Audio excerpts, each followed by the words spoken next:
এই রমজান মাস আল্লাহ সুবহানাহু ওয়া তাআলার তরফ থেকে আমাদের জন্য কত বড় নেয়ামত, এটা যেমন প্রিয় নবী সাল্লাল্লাহু আলাইহি সাল্লাম উপলব্ধি করেছেন, ঠিক তেমনিভাবে সাহাবায়ে কেরাম এবং ইসলামের ইতিহাসের সোনালী যুগের স্বর্ণ মানবগণ সালাফে সালেহিন তারা গভীরভাবে উপলব্ধি করেছেন।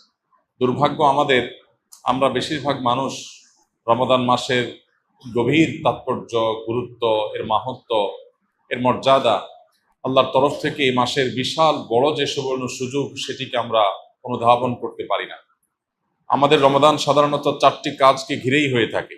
আমরা সচরাচর রমাদান মানে মনে করি বেশি থেকে বেশি দিনে রোজা রাখা, সিয়াম পালন করা, রাতে তারাবির সালাত আদায় করা, আর সন্ধ্যায় ইফতার এবং ভোরে সাহারি করা। এই 4টি জিনিসের নামই শুধুমাত্র আমরা রমাদান মনে করি, অথচ রমাদান শুধুমাত্র এই 4টি ইবাদতের মধ্যেই সীমাবদ্ধ নয়। রমাদান এসেছে আমাদের সারা বছরের ঘাটতি পুষিয়ে নেওয়ার জন্য। সারা বছর আমরা যে নানা কারণে শয়তানের প্ররোচনায় প্ররোচিত হয়ে, নফসের ধোকায় প্রতারিত হয়ে আমরা যে গুনাহের সাগরে হাবুডুবু খাই, সেগুলোকে মাফ করাবার দারুণ এক সুযোগ আল্লাহ তাআলা আমাদেরকে রমজান মাস দিয়েছে। এবং সেই সাথে সারা বছর নেকামল করার যে সুবর্ণ সুযোগ আল্লাহ দিয়েছেন, সেগুলো আমরা হাতছাড়া করার পর বছরের সবচেয়ে বড় রিকভার করার মাস হলো, সময় হলো, মৌসুম হলো রমাদান মাস। এজন্য এই মাসটি হলো ইবাদতকারী, ইমানদার, মুসলিম এবং জান্নাত প্রত্যাশী মানুষদের ইবাদতের মৌসুম, নেক আমলের সৃজন।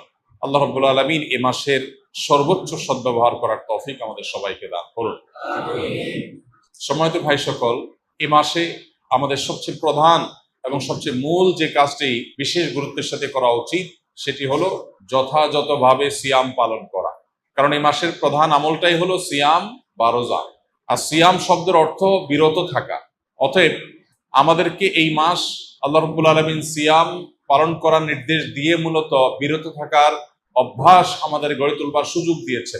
অতএব যথাযথভাবে সিয়াম পালন করার মানে হলো সিয়ামকে তার স্ট্রাকচারাল দিকটাকে খেয়াল করার পাশাপাশি তার ফিনিশিং এর দিকটাকেও খেয়াল করতে হবে। সিয়ামের বা রোজার বাহ্যিক স্ট্রাকচারাল দিকটা তো একেবারেই পরিষ্কার। সুবহে সাদিক থেকে নিয়ে ফজরের ওয়াক্ত হয় তখন থেকে নিয়ে সূর্যাস্ত পর্যন্ত এই পুরো সময় পানাহার এবং যৌনতা, এটা থেকে বিরত থাকা, এটাই হলো সিয়ামের মূল স্ট্রাকচার।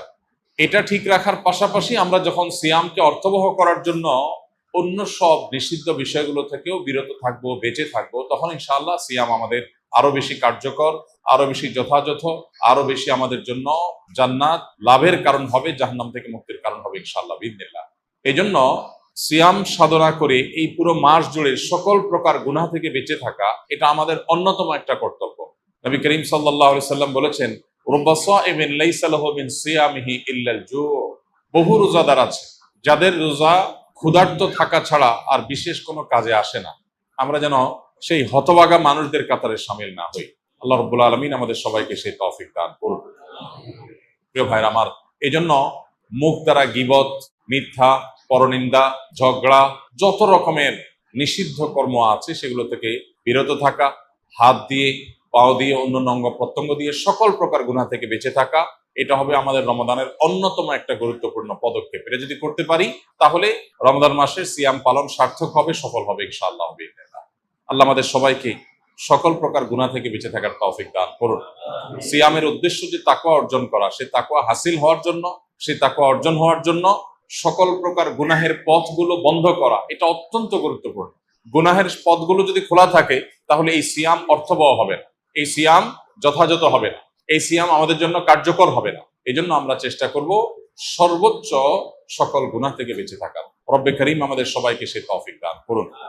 প্রিয় ভাইরা আমার, এই মাস আসার পরও যদি আমরা আমাদের গুনাহগুলো আল্লাহর কাছে মাফ করাতে না পারি, চোখের পানি ফেলে দোয়া করে, কান্নাকাটি করে, সিজদায় গিয়ে একান্তে নিরিবিলি আল্লাহর সাথে যদি এই মাসেও কথা বলতে না পারি, তাহলে জীবনে আর কখনো এই সুযোগ হওয়ার আশা বড় দুরূহ।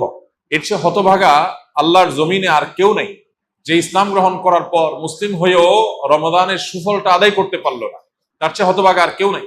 এই জন্য শুধুমাত্র এই গতানুগতিক সিয়াম আর তারাবি নয়, বরং এর পাশাপাশি আল্লাহর কাছ থেকে গুনাহগুলোকে মাফ করাবার জন্য আমাদের বিশেষ প্রচেষ্টা থাকতে হবে। ইফতারের আগে চোখের পানি ফেলে, কায় মনোবাক্যে দুহাত তুলে, প্রাণ উজাড় করে আল্লাহর কাছে আমরা দোয়া নিবেদন করব।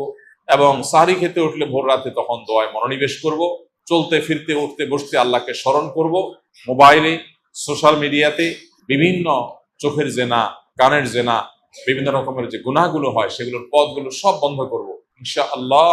তবে এই রমাদান আমাদের তাকওয়া হাসিলের কারণ, এই সিয়াম আমাদের তাকওয়া অর্জনের কারণ এবং আমাদের জীবনকে পরিবর্তনের কারণ হবে ইনশাআল্লাহ বিইذنিল্লাহ। আল্লাহ রাব্বুল আলামিন আমাদের সবাইকে এই রমাদানের সর্বোচ্চ সদ্ব্যবহার করার